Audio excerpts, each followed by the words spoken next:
Boa tarde, quarentena people, boa tarde, Brasil, boa tarde, mundo, em distanciamento social. Tô chegando aqui às 4 da tarde, eu, Hugo Medeiros, e sou eu que estou aqui no Coluna Blues Rock.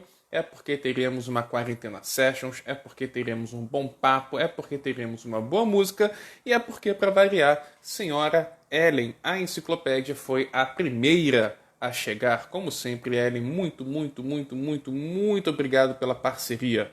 Ontem nós tivemos uma quarentena sessions muito bacana com o uruguaio, sim, uruguaio, o gaitista Feder Vaz. Ele foi o primeiro músico uruguaio que eu pude entrevistar. Foi muito bacana. Ele falou da sua carreira, falou da sua passagem aqui pelo Brasil, falou inclusive do trabalho muito bonito que ele faz vestindo-se, trajando-se de palhaço e tocando música no hospital infantil. Todo o meu apoio, toda a minha admiração por esse pessoal. E hoje nós voltamos aqui em terras brasileiras para batermos um papo com um baiano. Sim, um baiano diretamente de Salvador, Brenoski Libertai. Não sei porque ele adotou esse nome, inclusive eu vou perguntar isso para ele. Mas, para quem não conhece o Brenoski Libertai, recomendo a todos que vão ao YouTube, ao Spotify e outras plataformas digitais e conheçam o disco dele, é o disco homônimo, ou seja, com o mesmo nome, Brenoski Libertai. É um disco muito bacana, não é aquele blues puro, tem pitadas de country music, tem um pouquinho de rock, tem um pouquinho de baião, um pouquinho de maracatu. É um disco bem agradável de se escutar. Eu, inclusive, fiz uma postagem hoje, cedo, sobre o disco e escrevi uma ótima estreia, ou como é que eu botei? Uma ótima estreia, ou algo do tipo. Uma estreia muito boa para quem está começando agora. Estamos aqui esperando o Brenoski Libertai e vamos rapidamente lembrar as próximas quarentenas sessions, as próximas datas dessa segunda Harmonica Week. Segunda Harmonica Week começou com o indiano Aki Kumar, que foi domingo. Ontem, como já falei aqui, Fede Vaz, do Uruguai. Hoje temos o Brenoski Libertai, da Bahia. Amanhã não terá gaita, mas teremos Billy Price, uma lenda do blues rock e do soul, para a alegria da minha amiga Ellen, que sabe tudo de blues rock. Quinta-feira teremos um argentino, Nico Smoljan, acredito que fale assim. Sexta-feira teremos o nosso Jefferson Gonçalves, aqui do Rio de Janeiro. Sábado teremos o especial campeão da Copa All Blue. A final já está decidida, será Muddy Waters ou Howlin' Wolf. Quem que vocês vão votar? Boa tarde, Blue Caravan também. Eu adoro essa dupla, como eles são simpáticos, eles são muito bacanas. Dois rapazes, tem minha idade, hein? Dois caras de Araçatuba, merecem tudo. Eles têm muito potencial para crescer ainda mais, gente. Nunca se esqueçam disso, nunca desistam. E domingo, para finalizar a segunda Harmonica Week, fecharemos com outra lenda da gaita, o senhor Lee Oskar. Inclusive hoje eu fiquei escutando aquela banda que ele fazia parte, o War, que tem tudo a ver com esse momento que a gente está escutando. Não pelo nome em si, mas também pela banda, que foi uma das primeiras bandas interraciais, né? Muito bacana, o War, o Lee Oskar ali quebra, uma banda de funk pesada, rock and roll. Com certeza a Ellen se amarra nessa banda. Escutem War. Portanto, segunda Harmonica Week hoje está indo para a terceira atração. Hoje com o Brenoski, eu já vi que ele já entrou aqui. Daqui a pouquinho eu estou aqui chamando o Breno. E quarta-feira, famosa amanhã, a lenda Billy Price. Não percam amanhã, será 8 da noite. Não se esqueçam, 8 da noite.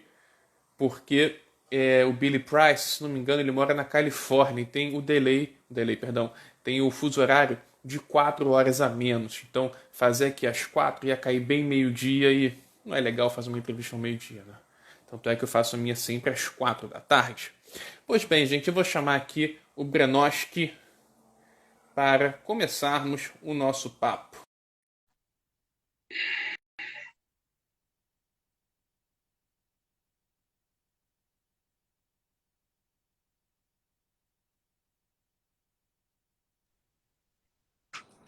E aí, Breno? Opa, e aí, tudo bem? Beleza? Estou escutando bem, tá tudo bem, a imagem está perfeita. Boa tarde, meu amigo Breno. Deixa eu apresentar. Isso aqui é o Brenoski Libertai. Isso é de Salvador, não é? Sou de Salvador. Salvador, da Bahia. É um gaitista que me foi recomendado, me foi uma sugestão de algum seguidor aqui. Eu agora peço perdão, não me lembro quem foi que me sugeriu, mas também na mesma semana que me sugeriram o Breno, ele entrou em contato comigo para divulgar o disco dele. Um disco muito bacana, falaremos ele daqui a pouquinho. E é tão bacana que eu fiz hoje meia dúzia de palavras aí na minha resenhazinha, muitozinha, porque é bem direta, é bem simplesinha, aqui no Instagram. Breno, bem-vindo, meu amigo. Obrigado, Hugo, né? Teu nome? É, Ah, isso aí. prazer estar falando contigo. Valeu, o prazer é todo meu amigo. Primeiramente, Breno, por que é Brenoski Libertai, cara? Então, é, isso é uma história policial, na verdade. Tinha uma situação com um terreno e que tinha um grileiro e que ele tinha relação com a polícia. E eu tive que lidar com isso, porque era um terreno de minha família. E aí, uma hora eu vi, poxa, meu Facebook é meu nome completo. Se alguém for atrás disso, vai ter informações sobre mim. Aí eu mudei para um... Muito... É muito comum que alguém que eu mal conheça me chame de Brenoski. Parece que já vem comigo. Assim, pessoas que não se conhecem entre si me chamam de Brenoski. Aí eu botei Brenoski. E o Facebook não aceitava sem sobrenome. Aí eu fiquei pensando um tempo, aí liberta. É o que eu estou tentando fazer, né? Botei Brenoski liberta. Aí fiquei um tempo com esse perfil no Facebook assim. Surgiu assim um nome, né? Aí quando eu fui lançar o disco, eu digo, velho, esse nome, muita gente já tem até me chamado assim. Eu acho que pode ser uma boa coisa me manter com esse nome. Inclusive eu separo os perfis mais fácil, assim. Bacana. Então é Brenoski Liberta. Liberta. É que diz que em latim Ah, não tem oxítonas. ok. Então eu tava falando aqui que nem um idiota a semana toda. Libertai, libertai, libertai, é só liberta. É, Beleza. que Breno, nem a fala. bandeira, né? Liberta qual será também, né? De Minas. De Minas? Isso. Vamos lá, Breno. Você é de Salvador, da Bahia. É, e você é um bom gaitista, um cara que está começando aqui agora. Gostei bastante do seu disco, vamos falar muito bem dele. Então eu vou fazer aquela pergunta que eu faço para todas e é para iniciar mesmo o nosso papo. É, Antes de você entrar na música profissional, quando ainda era o Breninho, que quando ainda não estava com problemas aí com a polícia barra justiça, antes de criar esse pseudônimo, o que você escutava, cara? Então, eu assim, muito cedo comecei a ouvir música, meus irmãos, assim, a diferença de 3 e 5 anos, né, entre eu e meus irmãos mais velhos.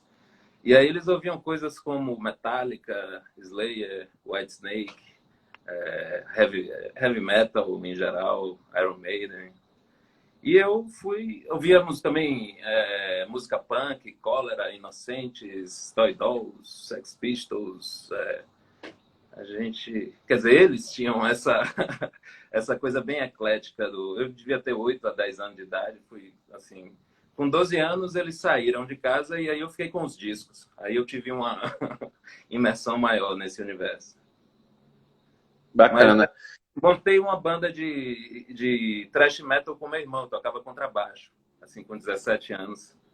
Então, Gridlock era uma banda aqui de Salvador que, na época, fez um relativo sucesso, né? Bacana, teve uma entrada aí pelo thrash metal. Eu me amarro em thrash metal, cara. Me amarro mesmo. Prefiro thrash metal do que aquele metal clássico de Iron Maiden. Não curto muito, não. Gosto mais da porradaria mesmo. Mais peso, né, do que... É, sim, eu gosto do som sujo, cara. Não adianta. Por isso que eu me amarro Ratos de Porão. Sim, era outra banda que a gente ouvia. É. Breno, e como é que entrou a gaita na sua vida, irmão? Então, tinha um tempo que tinha uma gaita Marine, não, como era o nome? Blues Band, que era da Honor, uma bem baratinha chinesa. E aí, ela era tão barata que quando eu fui comprar corda de baixo, veio ela de troco. Ah, você não tem gaita, uma coisa tipo R$ 10, sei lá, algo entre 5 e R$ 10. Era bem barato a gaita. E aí eu terminei levando, né? Pô, legal uma gaita? Ali estava o germe da coisa. Aí eu fiquei algum tempo assim, mais como um brinquedo. E acho que foi por volta de 2004 que eu comecei a estudar realmente. Não, 2004 por aí. Resolvi que não, vou aprender a tocar esse negócio e deixei o contrabaixo de lado. E o que tu escutava na gaita? Claro, se você escutava começando ali na gaita e tal, você tinha que ter uma influência, algum som que você escutava de gaita. O que você pegou nesse primeiro momento como influência? Eu sou da época que tinha a grande polêmica, né? Quem é melhor, é o Flávio ou é o Jefferson? Era o que parecia a única coisa que as pessoas tinham para tratar sobre gaita no Brasil na época. Meu bobo vendo hoje em dia.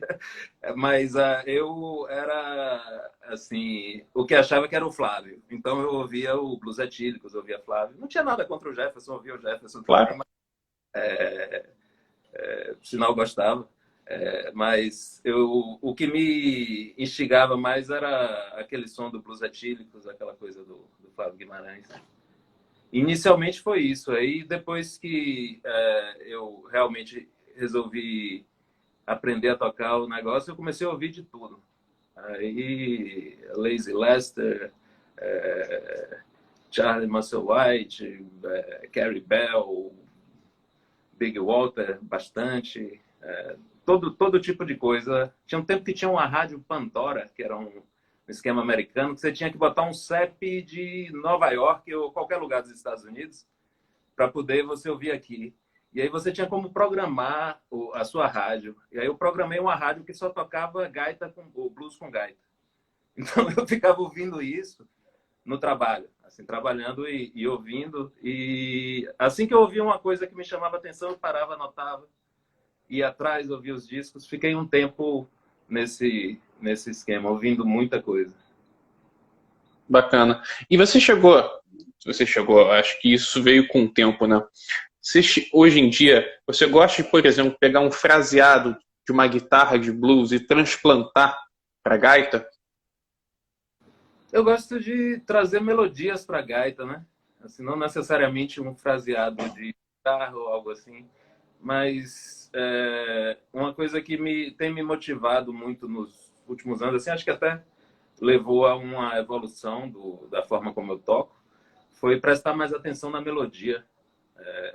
Eu fiquei, acho que 5 anos tocando no Porto da Barra todo sábado e era um grupo country. Então, meu irmão, ou você vai tocar melodia ou você não vai tocar conosco, porque não há outra coisa a fazer. Isso foi muito bom para mim porque outros músicos assim que tocam outros instrumentos, a gente sempre tem essa relação com outras pessoas, né? Não estamos fechados entre gaitistas, embora por aqui termine me relacionando muito com os gaitistas daqui, que são poucos.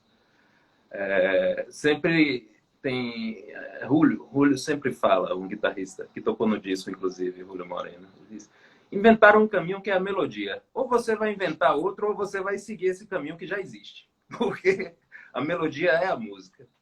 Então, eu introjetei muito isso na forma como eu toco. É uma maneira de estar no caminho da música, né? Mas ele é bacana isso que você falou do country, mas a gaita também dá para fazer um lance mais rítmico, percussivo também, né? Também.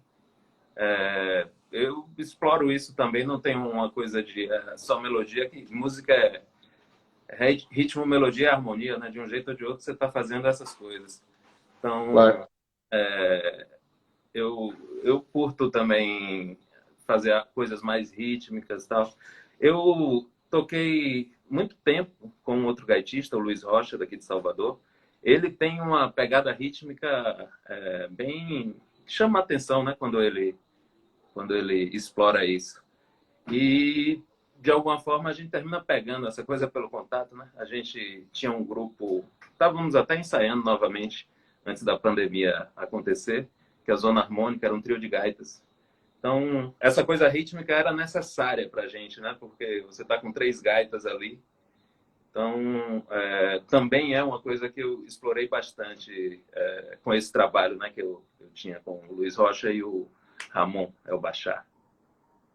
Legal. Fala um pouquinho aí do country na sua vida, porque já estou antecipando um pouquinho, mas o seu disco tem uma pegada country que eu me amarro, cara. Eu me amarro em country music, gosto demais, gosto das subdivisões dentro do country, né? Fala um pouquinho do que você...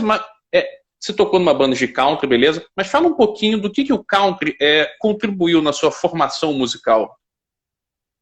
Então, eu não tinha muita atenção no country até eu chegar nessa situação onde eu entrei numa banda que tocava bastante música country, né? Country tradicional, assim, aquela coisa, não é nem bem o tradicional, né? Vamos dizer assim, o Willie Nelson passando por ali. Coisas mais, vamos dizer, aqueles standards mais antigos de country, né? Não coisas... Williams até. E isso me forçou a prestar atenção na música country e a me apaixonar, assim, pela estética, né? Eu não... Confesso que não sou um cara de explorar muito a discografia country. Eu ouço certas coisas muito. Eu ouço Hank Williams. Teve um tempo que eu ouvia noite e dia ouvindo o Hank naquele tirolês. Willie Nelson também em muitos momentos. Johnny Cash, né? Que é mais um... Claro. Mas, é um pouco... Eu gosto de algumas coisas muito, mas não tenho uma coisa, tipo, quando eu era adolescente, o lance é thrash metal. Não tem essa... Aliás, eu não tenho tido isso com muita coisa. Bacana. Sabe o que eu mais gostei do teu som, cara? Que você não é aquele gaitista que fica na música fazendo aqueles solos intermináveis, solo, sem parar, aquela coisa virtuosa, que dá vontade de dar um tiro na cabeça. Eu percebo a sua música, a sua gaita ali como mais um instrumento da coisa toda. Eu gostei muito desse teu tipo de pensamento musical. Talvez tenha a ver com a origem de baixista, né? Assim, eu comecei tocando música mantendo aquela pulsação do contrabaixo, né? Então, eu sempre fui um colaborador da música, né? Eu estava ali para dar o punch e o groove junto com a bateria, né? E aí, eu acho que é natural que ao eu pegar outro instrumento, eu mantenha muitas características do instrumento anterior, né? Na forma como eu penso. Até quando essa coisa de pensar, não, a música é em tal tom, que posição, pegar a gaita, eu imagino o braço de um contrabaixo para poder pensar as notas. Legal, bacana. Meu mapa mental é meio de baixista. Como é que a cena, acredito também, ok, você tocou com essa banda que tocava standards do country e tal, mas eu também acredito que você tenha se aventurado pela cena de blues, ou então em bandas de blues na Bahia, porque, queira ou não queira, é o caminho quase que inevitável para um gaitista, né? Como é que é a cena de blues na Bahia? Eu pergunto isso porque hoje em dia eu conheço um cara que é da Bahia, o cara é foda, tu deve conhecer ele, que é o Júlio Caldas. Sim. Amigo, Júlio. Gente boa. Gosto muito dele também, toca muito bem. O cara toca tudo, né? Já tocamos algumas vezes juntos, nessas jams perdidas pela noite. Mas não tem um projeto, coisa assim, não. E como é que é essa cena de blues na Bahia, em Salvador especificamente? Então, você tem alguns grupos de boa qualidade, assim, que são daqui da cidade de Salvador e da região também, né?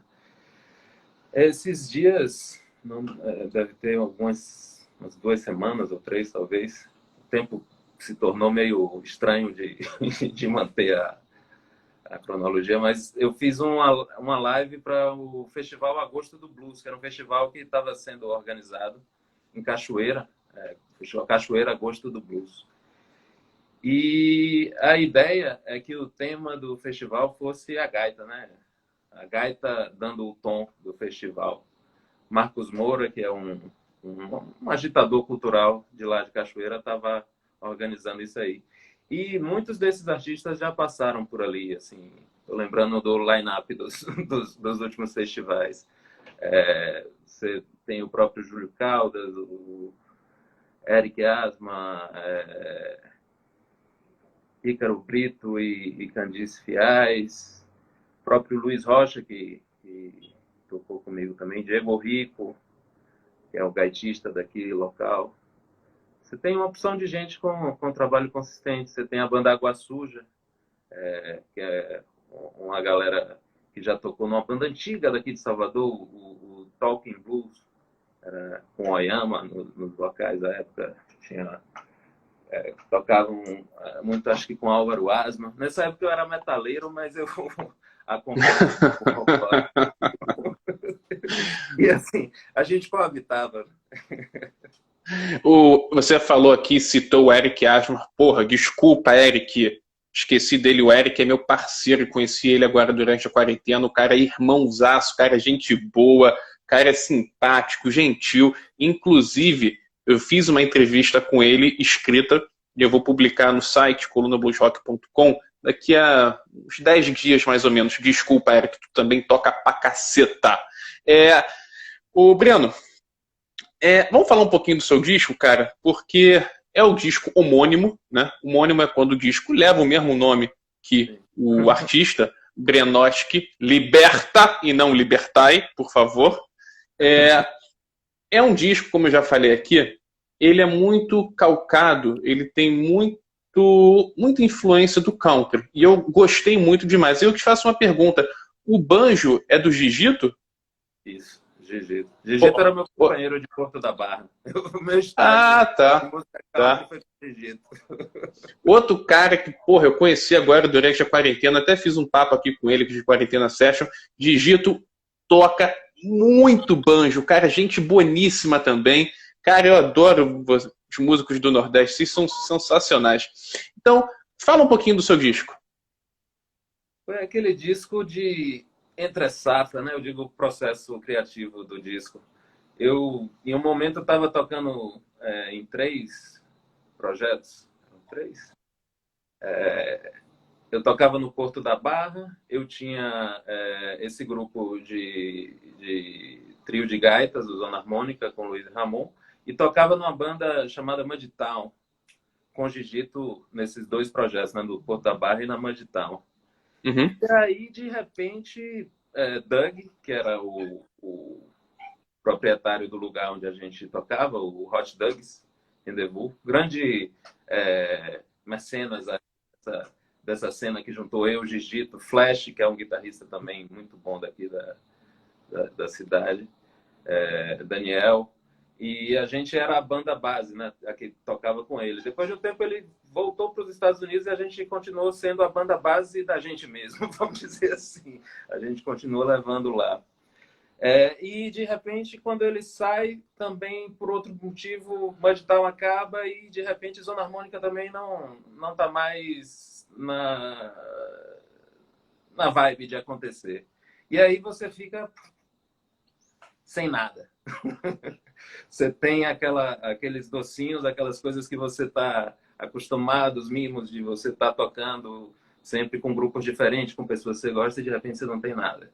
Aí eu tinha um celular com um aplicativo de GarageBand e comecei a fazer alguns tempos. Despretensiosamente, eu acho que mais pelo ócio, né? Eu não tava fazendo esses trabalhos. E aí, depois de um tempo, eu me dei conta que eu tinha ali um disco.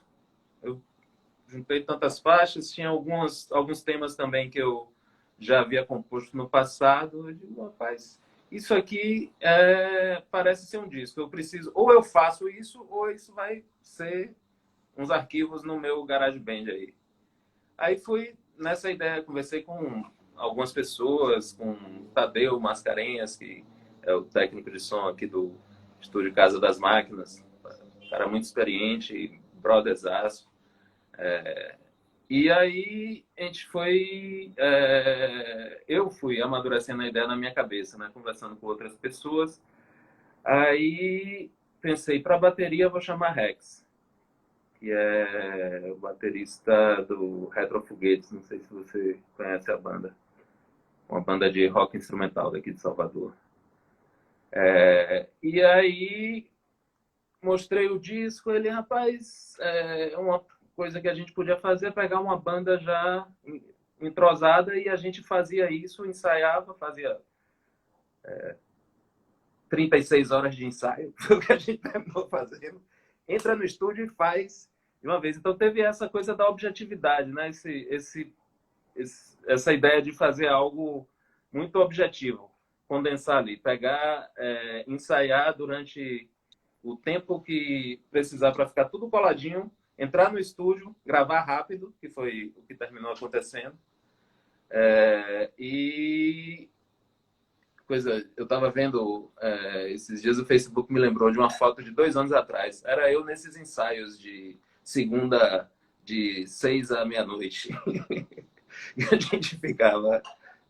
Então, há 2 anos eu estava ensaiando para gravar. A gente está com um disco que já foi lançado no ano passado, né?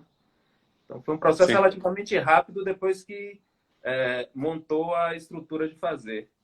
A coisa de composição foi eu, no meu dia a dia, assim, uma boa parte das faixas foi em férias, numa praia aqui em Maceió do Pior.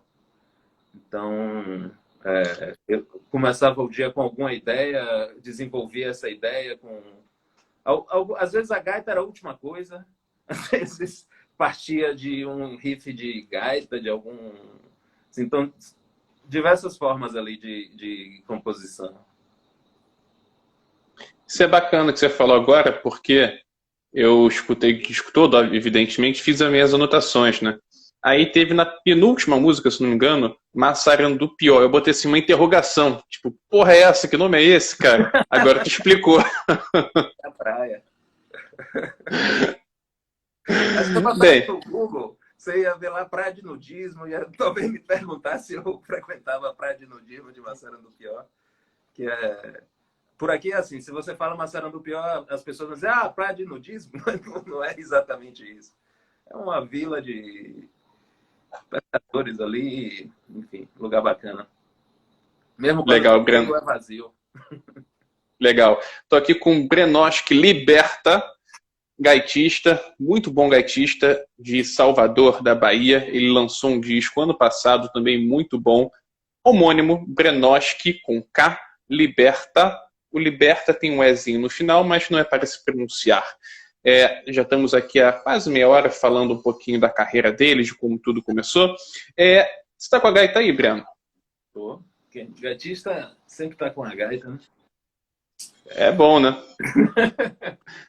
Toca uma coisa rapidinha antes que aí assim que você voltar da gaita, eu vou dissecar um pouquinho, música por não música por música, mas eu separei aqui as que mais me chamaram a atenção. Aí a gente pode falar das músicas aqui do seu disco. Manda alguma coisinha pra gente. Quando você começar a tocar, eu vou apagar aqui, tá? A minha tela. Tá, joia. Essa Vai lá. aqui é uma que, assim, já há bastante tempo entrou no repertório. Eu sempre gosto de tocar ela. É um groove bem bacana, do Charlie McCoy.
Muito bom, muito bom.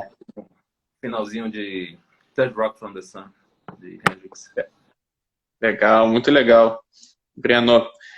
Agora vamos falar um pouquinho do disco, especificamente o Back to Blues adivinhou também, Hendrix, que eles têm o delay do som da imagem, então Back to Blues adivinhou. Parabéns. Back to Blues é uma banda muito boa aqui do Rio de Janeiro. Muito boa mesmo. Valeu, Back to Blues. Vamos falar aqui então agora um pouquinho sobre o seu disco. Eu separei aqui algumas músicas que me chamaram a atenção. A primeira logo, Breno. Oriente Incidental. Me chamou a atenção porque escutei aquele banjo, sabia que era do jiu-jitsu. Mas eu acredito que é uma mistura do country, aquela levada country, com um pouquinho de percussão de maracatu. Fala um pouquinho sobre essa faixa. Então, essa foi uma das faixas feitas lá em Massarandupió. Ela, assim, na minha ideia original tinha uma coisa que acentuava mais algo de oriental naquele interlúdio entre as partes, né? Você vem ali com aquela cavalgada e de repente ele dá uma quebrada, assim, e a coisa fica um pouco psicodélico até, né? E a ideia de Oriente Incidental era isso, você vir com algo western, uma coisa bem caracterizada assim numa pegada western, e isso ser quebrado e de repente você é trazido de volta para aquela mesma cavalgada, né? O banjo ali eu precisava contar com o Gigito nesse disco e eu não tive dúvida de colocar ele ali naquela música, né? E ficou bem legal que você tem um banjo que toca o tempo inteiro, tem o seu próprio solo, mas ele está ali presente também, sem a gente se acotovelar, assim, tem espaço para todo mundo, tá rolando bonito a levada, né? Por isso que eu falei aquele lance um pouquinho antes, de que eu gostei muito do seu trabalho, porque não é aquela ansiedade para fazer solo, solo, solo, solo. Não, as coisas. Acho que até porque é da Bahia, as coisas são mais devagar, os músicos respiram um pouquinho, né? Eu gosto mais assim, cara, sinceramente. Sim. Então, teve uma história interessante que Julio, o guitarrista que gravou o disco, ele fez um solo de bandolim. Assim, ele tem o ditado, né, de quem come primeiro come duas vezes. Então ele foi lá e fez um solo de bandolim. E aí na hora de editar tinha um solo de Gigito, aí ficou aquela coisa como fazer, como fazer. Ele foi no dia comigo e disse, não, a gente volta assim, tal, tal, tal. Terminamos mantendo os dois solos, né? A música deu uma esticada mas foi a melhor decisão, porque ficou perfeito. Assim, você tem um primeiro solo de bandolim e depois Gigito cai com o banjo. Digito só cai demais aquele cara. Puta que pariu, meu irmão. Passamos então para Vila Playa. Fala um pouquinho dela. Foi também lá em Massarandupió que me surgiu a ideia dessa música. Uma característica dessas duas músicas nos discos é que eu fiz a harmonia, fiz a música no celular, né? Programei contrabaixo, alguma guitarra, alguma coisa, joguei um loop de bateria e aí fiz aquele groove e gostei. E aí fiquei pensando, o que é que eu boto aqui em cima? E aí eu olhei para o meu case de gaitas e digo, olha, vamos ver qual é que... Aí eu, na verdade, fui escolhendo a gaita que eu ia usar a partir da coisa que me desse maior facilidade em fazer a melodia que eu ia usar para a música. Então eu fui procurando a gaita certa. Até a imagem do disco, eu quis aquela imagem pensando um pouco nisso, né? Aquilo foi inspirado numa estátua de Pan ensinando o seu amante a tocar a flauta de Pan, né? Só que ali a gente trouxe para o contemporâneo, que foi um pouco isso, né? Eu fui fazendo coisas que eu ia tendo as ideias ao longo do caminho, né? Então, Vila Playa foi isso. Aí eu estou usando uma gaita em si bemol, se eu não me engano, e tocando em sol menor, porque era ela que eu conseguia fazer aquele riff praticamente só com as notas naturais, então ficou bem bacana nesse sentido. Tem um solo muito louco de Julio ali no meio, maravilhoso. Ele fazia isso no ensaio, eu digo, velho, se lembre de fazer algo nessa linha quando estiver no estúdio. E ele até se superou no dia, fez um solo muito, muito interessante. Quando eu fui, Legal. quando eu fui fazer o show, aí eu já não fiz mais com a banda que gravou, né? Então, o guitarrista, eu lembro que no ensaio ele perguntou, vem cá, era Ícaro Brito, que tocou nos shows, né? Aí ele me perguntou, vem cá, precisa ser tão maluco o solo de guitarra nessa música? Vai ser tão maluco quanto você.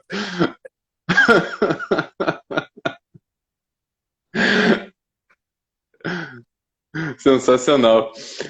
Passamos então aqui, Breno, Horizonte Azul, que aí novamente aparece aquele pezinho do country, né? Só que eu acho que dessa vez com uma pimentinha de rock, um country rock. Fala um pouquinho.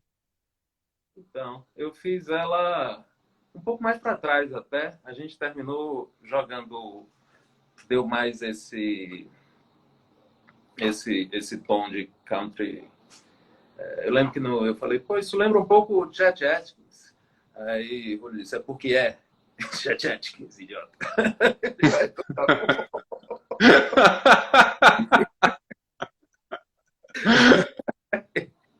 E tem aquele clima mesmo.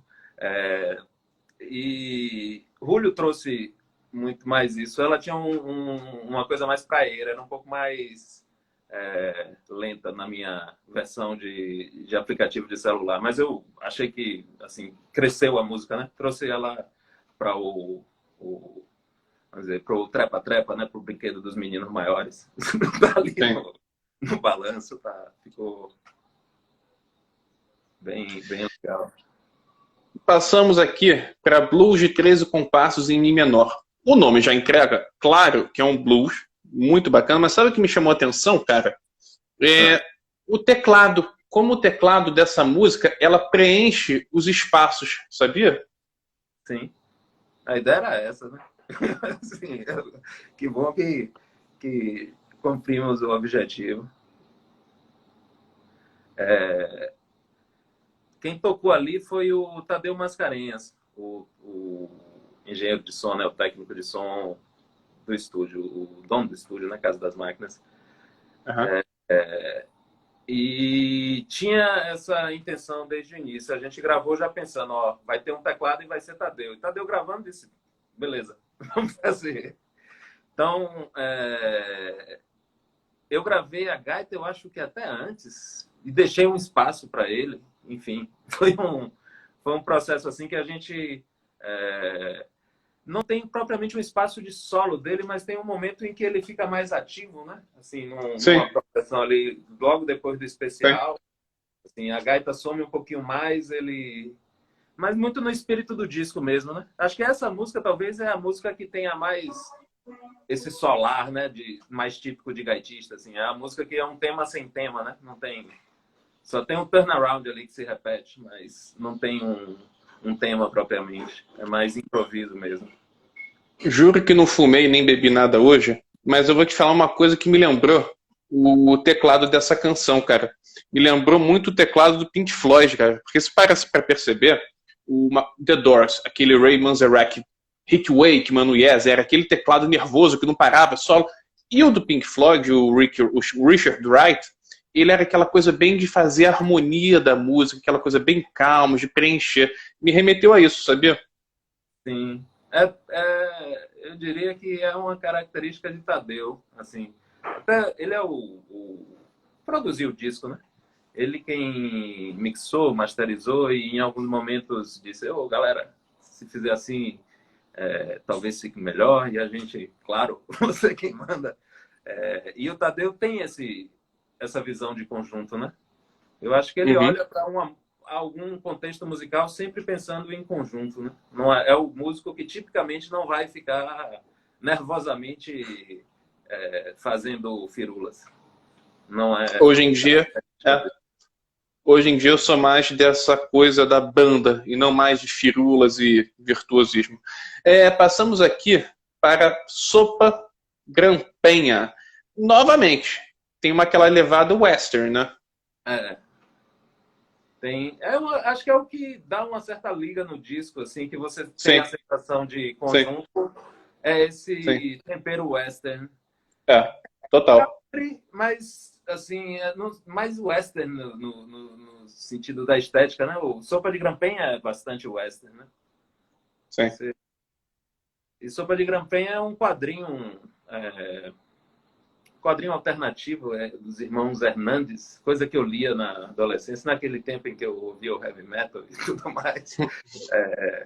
E era uma história bem legal que eu curtia, sobre um povoadozinho de Palomar, onde tinha umas pessoas bem reais e críveis, né? Gente, numa vida meio... Não sei se você já viu a última sessão de cinema, algo meio assim, só que num contexto latino. Uhum. E a ideia da música é bem isso, né? Ela tem um certo pesar ali, e ao mesmo tempo é algo confortável. A sopa de grampenha. No quadrinho, a sopa de grampenha é a sopa que se dá para aquele que nunca vai ser amado. A melancolia ali, acho que me remeteu a essa...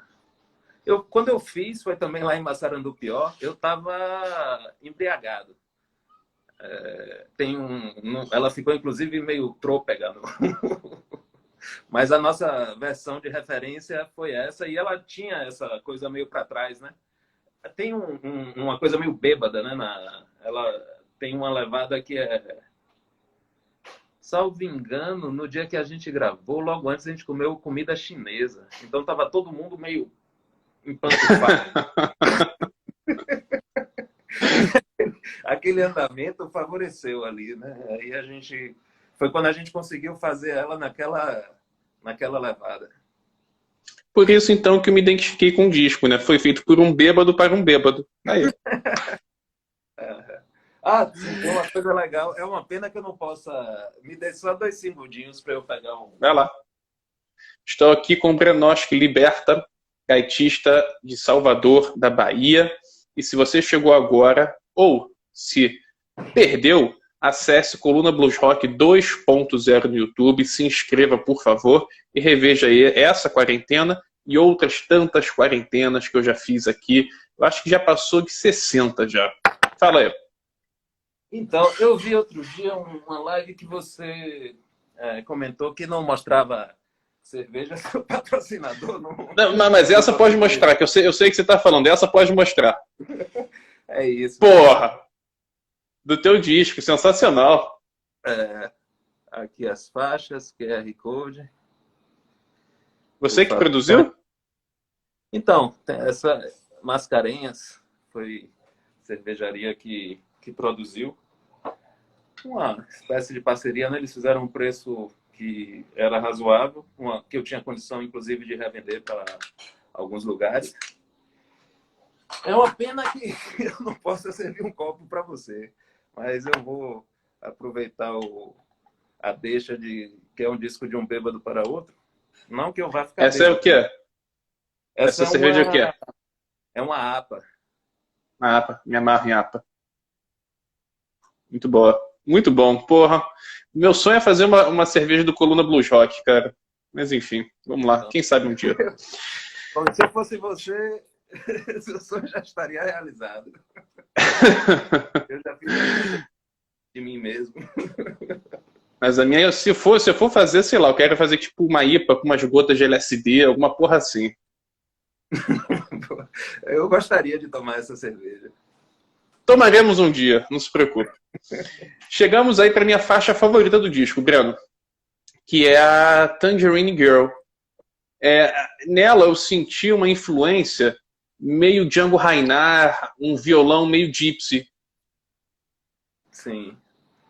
Ela foi uma que passou por uma espécie de transformação na passagem da minha ideia para o que entrou no disco. E foi, nesse sentido, a que mais se beneficiou disso, né? Foi a música que ela floresceu aqui na nossa frente. A Tangerine Girl passou a ser a mulher que a música remonta, né?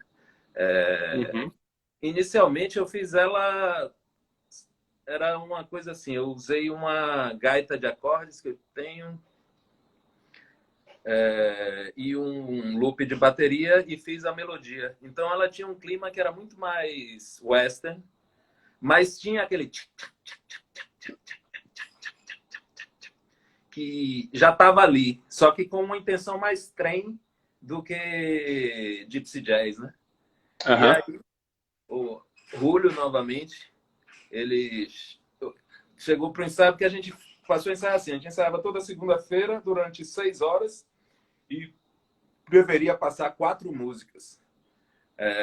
Aí nesse dia a Tangerine Girl era a primeira. Ele disse, olha, eu pensei umas coisas aqui, aí tocou a música.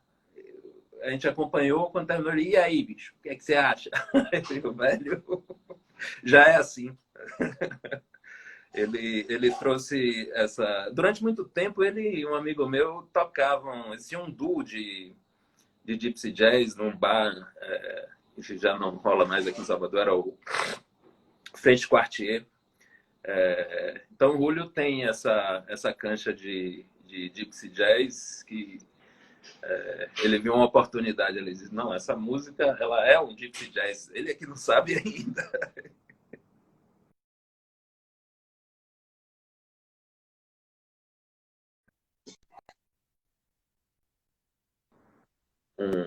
Uma vida enorme, né? Aquela coisa de uma espécie de dueto entre a gaita e a sanfona, momentos que você tem trinados que você não identifica bem o que é um e o que é o outro. Parece um bailado flutuante, né? Assim, então, os dois instrumentos ali fazendo uma dança. Country irlandês. Sobre o Tangerine Girl, só uma coisa. Foi uma Aham. música que eu escrevi no Festival de Música da Educadora do ano passado. E assim, cheguei até a fase final com isso. Fui até para o show de Gilberto Gil, que foi feito a premiação. Estava lá com os outros competidores, mas não fui agraciado com o prêmio. Mas já foi assim, a primeira vez que eu estava participando do festival e já chegar à final foi bem bacana. Assim, sinal de que essa impressão que você tem da música não é uma coisa particular sua, né? Assim, tem realmente Uhum. o jurado era um júri qualificado, tal, com maestro, com pessoas que são da cena musical. Então, isso foi bem bacana em relação a essa música. E tem um Legal. videoclipe, né, no YouTube, um videoclipe que foi feito com a Malta Cinema e Som. Foi no meu canal, Brenoski Liberta. Nós fizemos, tem uma história lá com skate e uma vida um pouco marginal. E uma Tangerine Girl, que é uma menina que está com calças laranja. E ela é a Tangerine da música. Sensacional. Country irlandês. Country Irlandês é uma música que eu já tinha feito há bastante tempo atrás. Se não me engano, coisa de 2008, por aí. O Luiz Rocha, ele tinha era mais ativo com esse projeto, né? Ele ainda mantém a comunidade no Facebook, Papo de Gaita. E aí tinha os eventos, né? E essa foi uma música que, um desses temas que eu tinha feito e trouxe para ele para a gente apresentar no evento, né? Então, a parte de trazer para a harmonia, essa coisa toda, ficou a cargo do Luiz naquele momento. Ele é uma espécie de coautor da música, embora eu tenha feito o tema, né? Mas ele que ajudou a fazer um rascunho mais pronto da ideia, que foi o que a gente usou quando foi gravar o disco. E é aquela coisa, é quase que um Aí, aqui. É um country acelerado, quase um bluegrass, né? Uma coisa, uma festa. Só me lembro de festa. Essa música, quando toco ao vivo, eu digo, olha, vocês vão ter que dançar, senão eu vou dobrar o valor do ingresso. Não sei se tu conhece, Breno, o Brandon Power. Brandon Power é um gaitista que ele não sei se ele é da Irlanda especificamente, mas ele é do Reino Unido. E ele faz um trabalho com gaita de pegar aquele folk irlandês, que o cara é bom pra caceta. Ele, em verdade, ele gosta de muitas tradições, né? Eu acho que... Sim. Eu já vi disco dele que era com música japonesa. Ele gosta de aspecto, acho que histórico, arqueológico da história, né? Sim. Eu gosto dele. Ele tem preciso e dentro da estética que ele abraça. Sim, sim. É muito legal. Eu tava passeando pelo site dele hoje, aí ele tem assim, gaita diatônica, aí tem lá música chinesa, música búlgara, pop, hard rock, ele vai dando exemplos de tudo, é muito bacana. O cara é quase que um etnomusicólogo da gaita, sei lá se essa porra existe. Aí eu tinha separado por último Massarandupiu, que eu não tinha ideia do que era isso, mas você já me explicou que é a praia aí de Salvador. A praia é do litoral norte, na verdade, da Bahia. Breno, a gente já tá chegando aqui nos finalmente, já estamos aqui há quase uma hora. Toca alguma do disco pra gente? Vamos de Massarandupió? Vamos embora. Assim.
Muito bom, Breno. Sensacional, irmão.